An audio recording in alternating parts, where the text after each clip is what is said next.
Really? Your child has autism? He doesn't seem like it. But he does. Really? Because I think lots of kids, they like to run around and then they're hyperactive, don't listen to parents sometimes. I know, but they do, because some kids on the spectrum, even though a lot of people think that he's not autistic, but that person might have a lot of other struggles or challenges that he or she might need to work on.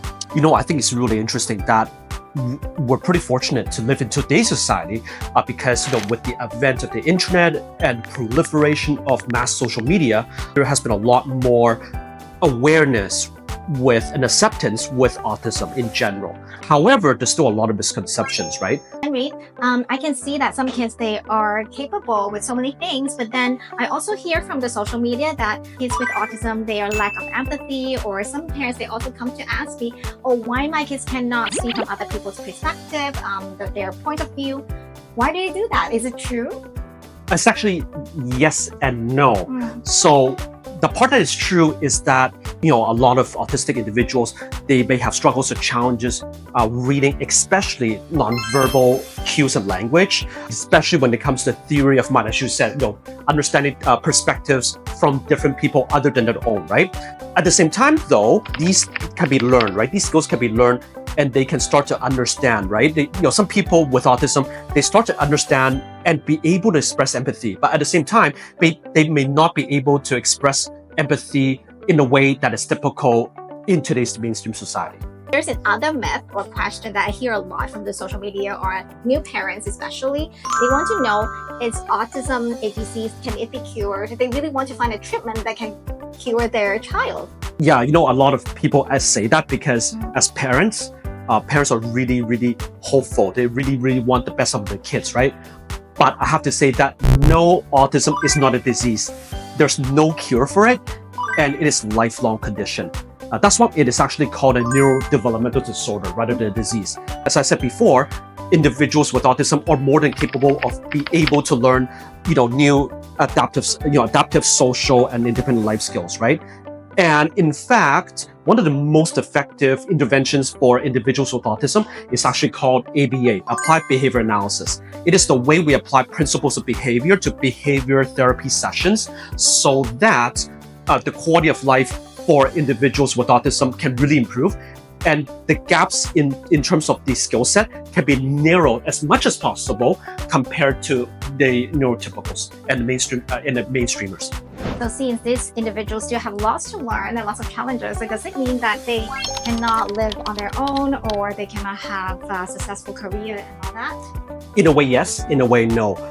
As I said, autism is a spectrum, right? So there will be, and I don't want to give false hope to people, right? Will be some people on the spectrum who will continue to require maybe even 24 hours, 7 days a week type of assistance in the most daily tasks, right? But at the same time, there are people who are more than capable of learning new adaptive social communication, different skills, right? And these people are more than capable to be able to have their own careers and to be successful at it, right? And the thing is that they're usually most successful in the careers if their careers align, especially with their interests and hobbies. So we have talked a lot about ASD, but it seems like lots of people still misunderstand and don't really know about it, or maybe just know a little bit about it. So Henry, is autism a rare disorder? It's actually interesting. Autism is actually more common than previously thought. I think part of it is because a lot more people are getting more aware of what autism really is. In fact, based on what I've heard last time, is that according to the Centers of Disease Control in the United States, about 1 in every 54 people in the country was diagnosed with autism. It's actually interesting. And autism does not discriminate based on race, ethnicity, or socioeconomic backgrounds. Here's another interesting topic that I do hear from people on the internet. So is it true that autistic individuals are asexual beings and who are not interested in romantic relationships or sexual relationships? I think this is a very interesting question that not a lot of people talk about.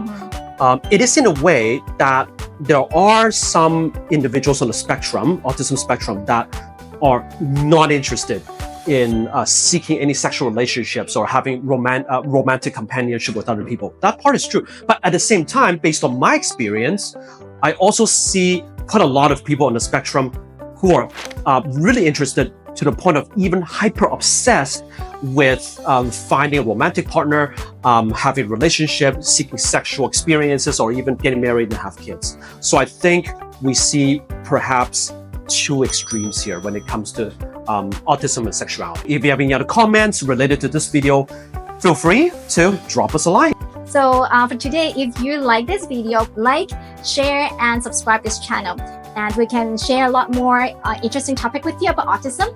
And we'll see you next time. And talk to you later. Bye. Bye.